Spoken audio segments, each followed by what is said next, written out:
সেটা আপনাদের জানাচ্ছি।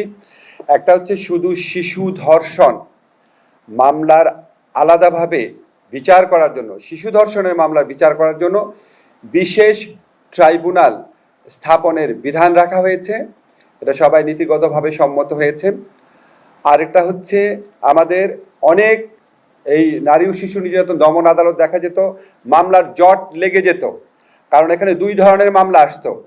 একটা হচ্ছে সম্মতি সহ যে সমস্ত ধর্ষণের ঘটনা ঘটতো, যে বিয়ের প্রলোভন দেখিয়ে, এই সমস্ত মামলার অনেক আধিক্য ছিল, এই মামলাগুলাই বেশি ছিল। আর সম্মতি ব্যতিরেকে যেই ধর্ষণের ঘটনা, সেই মামলাগুলোর বিচারের জন্য আটকে থাকতো। সেই জন্য আমরা এই আইনের মধ্যে বিধান করেছি, বিয়ের প্রলোভন দেখিয়ে সম্মতি নিয়ে, প্রতারণামূলকভাবে হোক বা বিয়ের প্রলোভন নিয়ে হোক, সম্মতিক্রমে যেই ধর্ষণের ঘটনাগুলোর বিচার, সেটা একটা আলাদা অপরাধ। আর হচ্ছে সম্মতি ব্যতিরেকে মাগুরার ক্ষেত্রে, বরগুনার ক্ষেত্রে যেই ঘটনাগুলো ঘটেছে, সেই ধর্ষণের ঘটনাগুলার আলাদা একটা অপরাধ হিসাবে এখানে আইডেন্টিফাইড হয়েছে।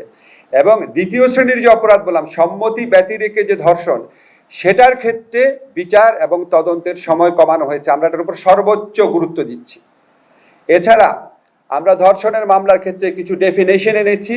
ধর্ষণের মামলার ডেফিনেশন পরিবর্তন করে শুধু পুরুষ কর্তৃক না, যে কোনো ব্যক্তি কর্তৃক ধর্ষণকে শাস্তিযোগ্য করা হচ্ছে। এছাড়া ধর্ষণের সংজ্ঞাটাকে ওয়াইড করা হয়েছে, বলাৎকারকে এর মধ্যে ইনক্লুড করা হয়েছে।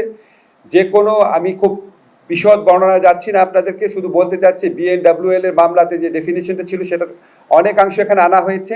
শুধুমাত্র প্রকৃত মানে পেনিট্রেশন না, যদি অন্য কোনো বস্তু ব্যবহার করা হয় বা আপনার বায়ুপথে বা যে কোনোভাবে যদি ধর্ষণ করা হয়, সেটাও আমরা ধর্ষণের শাস্তির আওতায় আনছি।